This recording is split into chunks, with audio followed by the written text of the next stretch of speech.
Friends, old age means that hair turns gray early, the body weakens, teeth become fragile, cheeks sag, one gets tired quickly, the face loses its glow, the digestive system worsens, vision weakens, and so on. These are all signs of old age, but it no longer happens only in later years. Even today, many young people are affected by early aging. So let's understand this through a Buddhist story. Friends, once Mahatma Buddha went to the royal court of an emperor. As soon as he arrived, he asked Raja, "Tell me, how are the people of the village?" The Raja replied, "O Lord, thanks to the teachings you have given us, the people in our village, even at 60 years of age, look like they are 20. It seems as though everyone's aging has stopped completely." "Stopped, Lord. Everyone in our state is healthy, resting peacefully, and no one needs medicine. Our people are entirely well and very happy." Friends, today's story is very informative, so listen to it until the end. Through this story, you'll understand why aging arrives at an early age. As you know, Gautama Buddha was once an emperor too, but he left everything behind and adopted the life of a monk. Because of this, he knew everything about what we should eat and what kind of daily routine we should follow. Friends, today we are going to learn about Mahatma Buddha's 12 important rules, or in other words, we will uncover the secret to a complete life. Therefore, it is humbly requested that you listen carefully to the entire story, and after hearing these 12 things, implement them in your life. If you adopt these teachings, you will surely never fall ill, and aging will not affect you. Friends, we will understand this through a story so that each point sticks in your mind and you can apply it to your life. So let's begin with the story. A long time ago, there was a king named Badar Singh. The king was very kind, just, and fair. He had 2 queens, both of whom were very beautiful, but also very cruel. Despite their beauty, they shared the king's religious nature. The king loved justice so much that his subjects never suffered, as he had formed a cabinet with 9 ministers. Each minister was assigned to a department responsible for ensuring the people's food supply, and different tasks were distributed among them. The king gave such strict instructions that anyone negligent in their work would be sentenced to death. Because of this, the cabinet ministers worked with great honesty, and whenever the king had to deliver justice, he did so impartially, understanding both sides deeply and making a fair decision. Because of this, the people of the kingdom were very happy. Every week the king would tour the kingdom. During these visits, all the villagers were gathered to report how much grain was in each household and whether or not there was food in every home. The king's arrangements ensured that his subjects lived prosperous lives. The kingdom ran very smoothly, and the people were satisfied. Due to this happiness, the people always praised the king. Similarly, one day during a gathering, a farmer and his wife approached the king and said, "Maharaj, today we have a serious problem. Please solve our issue." The king said, "Tell me, what is the matter?" The farmer responded, "I have 2 sons, and they are very young, about 26 or 28 years old at most, but they look as if they are 60. Their hair is falling out, their stomachs are growing, and they have become very lazy. They don't do any work. We have tried many medicines, but there has been no improvement." The king replied, "All right," and ordered his ministers, "The sons of this farmer should be treated by the royal physician, and the expenses should be covered by the state treasury." The minister followed the orders, and the physician treated the farmer's sons using funds from the treasury. However, after a long period of treatment, the farmer returned to the gathering and said, "Maharaj, there has been no relief. My sons are still the same." The king said, "Very well, we will think about this." While pondering the situation, another couple arrived, also crying with the same problem. Gradually the issue escalated, and one by one more than half of the villagers approached the king, leaving him bewildered. He immediately called for an emergency meeting, declaring that it was imperative to resolve this issue in the state. He ordered a full investigation to determine why the youth of the state were looking prematurely old and exhausted. The king mandated that action must be taken urgently, with everyone going door to door to uncover the cause of this phenomenon. All the famous healers were summoned, and an emergency meeting was held to discuss the matter. The king addressed the healers, giving them 10 days to investigate and identify the disease affecting every household or the cause behind this problem. The king promised that whoever discovered the exact diagnosis of this condition would be rewarded with a kingdom. All the nobles got to work, going from house to house, investigating day and night for 10 days. Afterward, in a state assembly, all the royal physicians and healers gathered. The king asked each healer for their findings, but despite their efforts, none had found a solution. Then, an elderly healer, around 125 to 130 years old, stood up and said, "Maharaj, based on our findings, I feel there is an issue with our lifestyle and diet, and that is why this is happening. However, we do not have a clear solution for this." The king was perplexed to hear this from the elderly healer, who was 130 years old. Then the king said, "What will be the solution to this problem now?"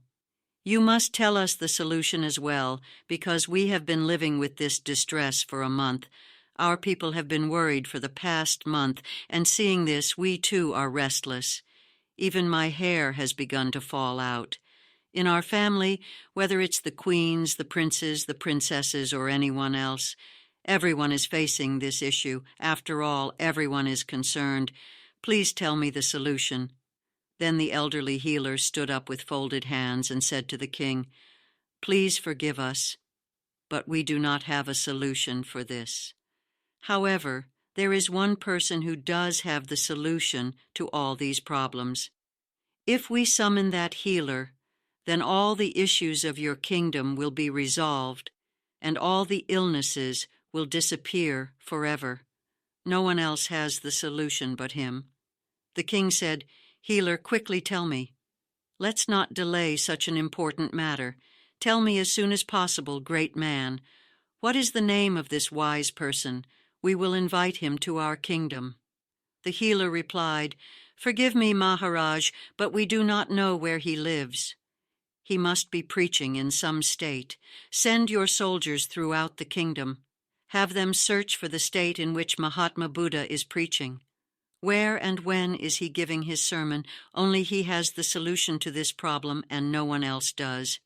As soon as the king heard the royal healer's words, he ordered his most capable minister to find Mahatma Buddha as soon as possible and bring him to the kingdom with respect and honor. "This is our strict order. Take all the necessary spies and quickly find out in which state Mahatma Buddha is currently preaching. He will come, I am sure. Send our message and tell him that the emperor is calling him. If he doesn't come, inform me, and I will go to see him myself with my concerns." All the ministers immediately dispersed in all directions. After much effort, they discovered that Mahatma Buddha was giving a sermon in a very distant place. The ministers went there, paid homage to Buddha, and said, "Lord Buddha, our king has summoned you. A great illness has fallen upon our kingdom. Will you please come with us?" Mahatma Buddha, being so kind and joyful, always had a single wish, that all living beings on this earth should be healthy and happy. In his mind, there was no deceit. No one was deceived, no one was sad, and everyone should live laughing. As soon as he heard the soldiers, he said, "Why don't we go immediately?" Mahatma Buddha agreed to go to the kingdom with the minister, and his disciples accompanied him as well. The king warmly welcomed Mahatma Buddha to the court, greeted him respectfully, and invited him with honor. Then the king said to Mahatma Buddha, "Lord, our people are very joyful and happy, but today a great burden has befallen them. A calamity has struck. When calamity falls upon them, it falls upon us too. These are not just subjects, they are our family. Please solve all the problems." The king praised Mahatma Buddha, and the Mahatma was very impressed by the king's thoughts and ideas. Smiling, he said, "Why not? This is nothing. Everything will be fine. All the people have brought these problems upon themselves." Hearing this, the king smiled and said, "Sir, such a big problem, and you say it's nothing?" The king then said, "All right, Guru. Do whatever is necessary. Please heal our people."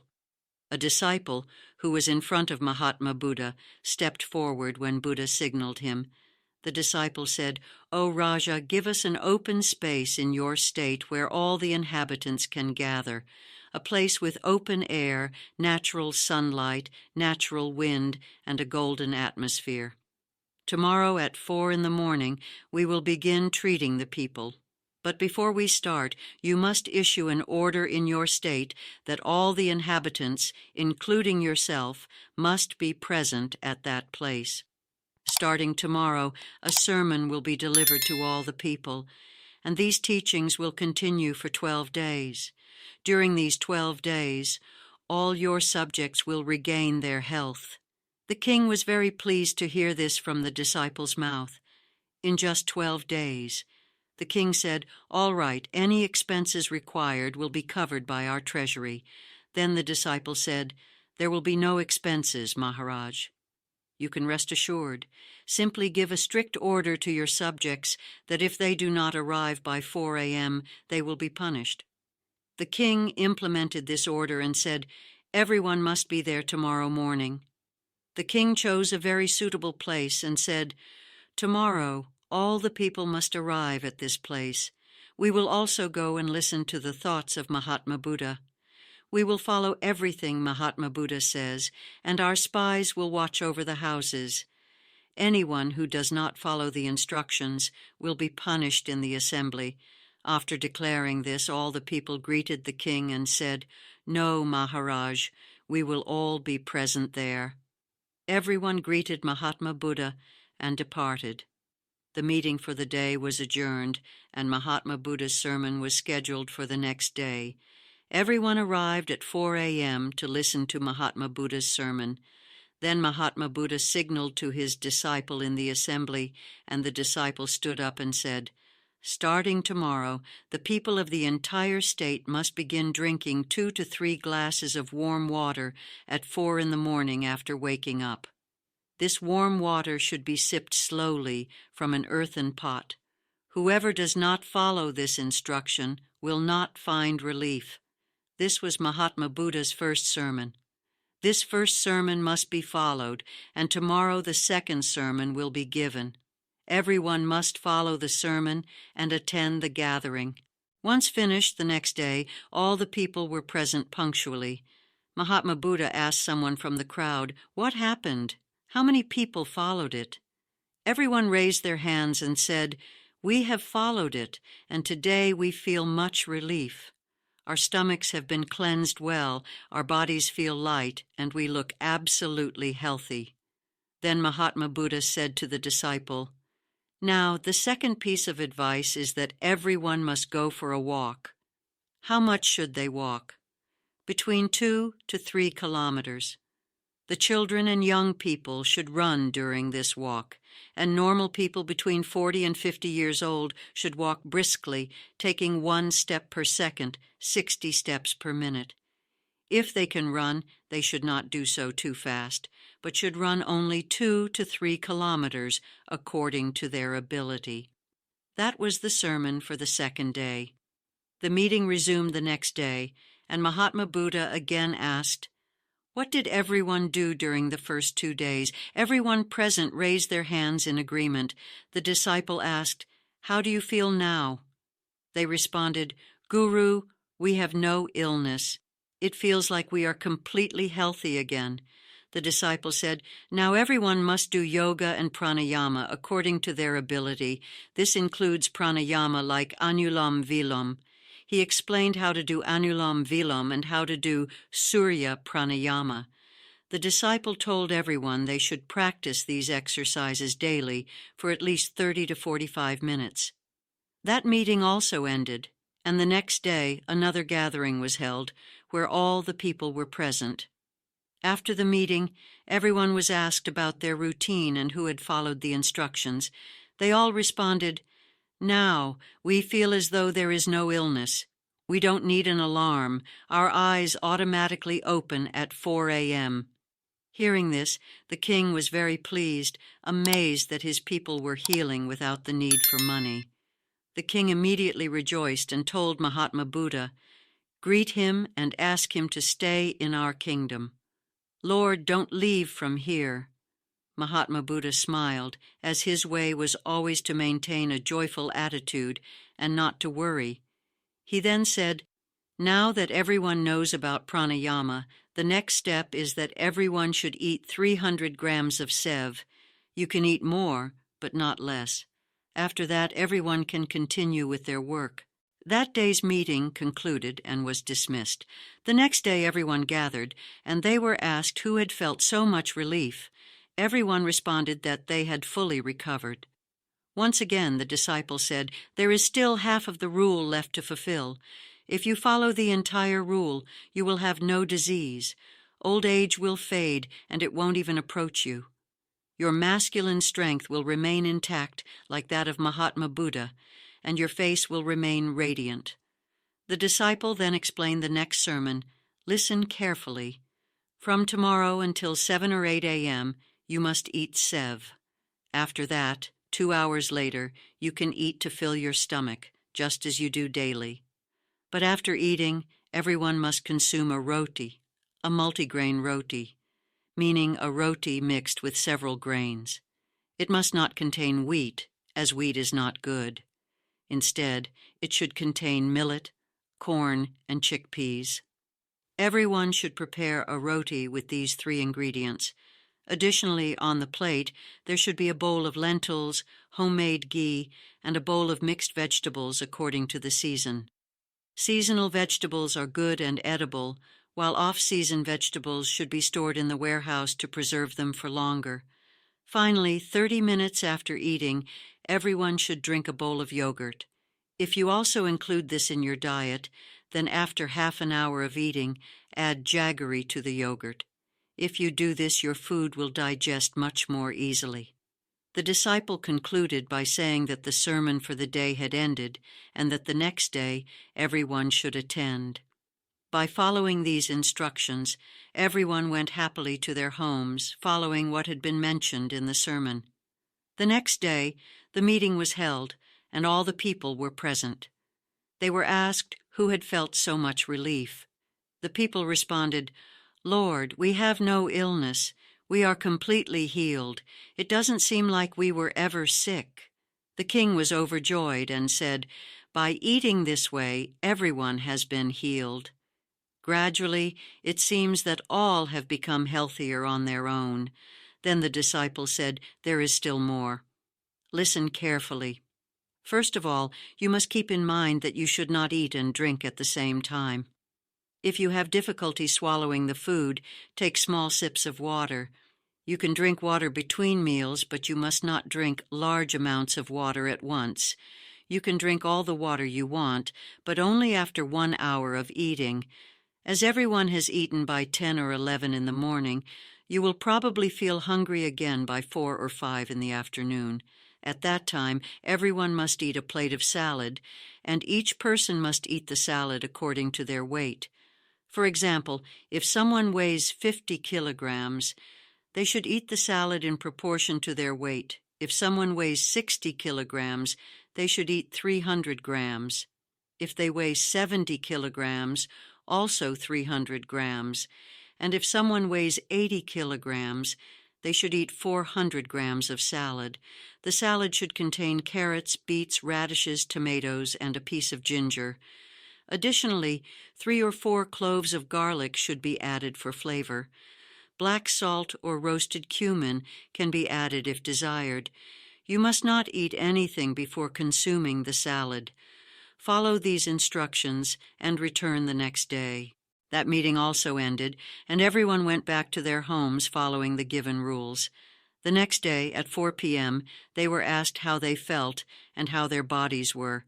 Everyone had smiles on their faces, and their faces shone like light.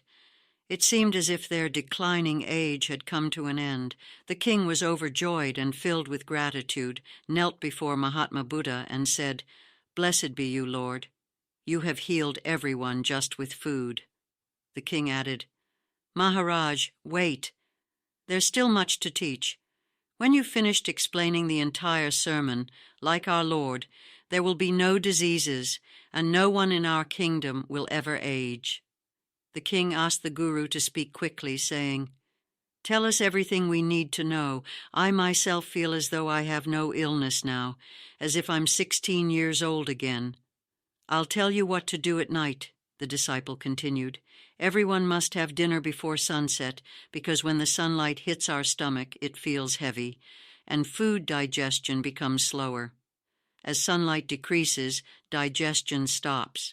That's why ancient sages like Asim Muni used to eat an hour before sunset. Eating early has two benefits. First, the food begins to digest while we are awake, and by the time we go to sleep, digestion is almost complete in 3 or 4 hours. This ensures restful sleep. If you eat late, your life will be negatively affected, as digestion will be incomplete and you won't be able to sleep well. Therefore, make sure to eat dinner an hour before sunset and eat light foods. Choose multigrain roti and seasonal vegetables, but eat only as much as necessary, as if you've barely eaten. After an hour, drink a glass of milk with 3 grams of turmeric. The turmeric must be homemade, not bought from the market. A few hours before bed, you should do nothing but sleep and go to bed before 10 p.m. If you sleep at 10 p.m., you'll have a restful sleep, and all your food will have digested. When you sleep well, you will automatically wake up at 4:25 a.m. without any stress, and you won't have any illnesses. In short, listen carefully. Everyone must live in the present. Live life like small children. A small child doesn't worry if their mother is arguing with a neighbor or if there's food in the house. They simply eat what they have and continue playing as long as their stomach is full. In the same way, you must focus on the present and not worry about the past or the future. Don't stress over what you have today or what's to come in the future. Be happy with what you have and don't dwell on the past. Living in the present eliminates stress and worries, which prevents diseases. Remember to follow these rules and also never eat outside food. Prepare all your food at home because outside food is often adulterated. Whoever follows all these instructions will never age or get sick. Everyone should follow the same rules, and after a month we'll hold a gathering here with everyone present. And so the days passed. After a month, Mahatma Buddha returned to the gathering. The king rushed out to greet him and respectfully invited him to his royal court. "Welcome, Guru, to our kingdom. This is your home as well," said the king. Mahatma Buddha smiled and asked, "Tell me, O king, how is everyone? How are your subjects?" The king replied, "Lord, the teachings you gave us have made all our people very happy. People who once seemed 60 years old now look like they're 21. Everyone's aging has stopped, and the people are resting and no longer need medicine. They are all absolutely healthy and happy. So, my dear friends, what did you think of Mahatma Buddha's 12 health teachings? Will you put them into practice? Leave us your thoughts below in the comment section, and don't forget to give us a like. Share this video with your friends and family, and subscribe by activating notifications so you don't miss any of our upcoming teachings. Thank you for all the support I receive day after day. It encourages me to keep sharing these teachings, and your interest and participation are the reason I continue creating valuable content. I sincerely thank you for your constant support, and I wish you peace and well-being on your journey. Until next time, my dear friends.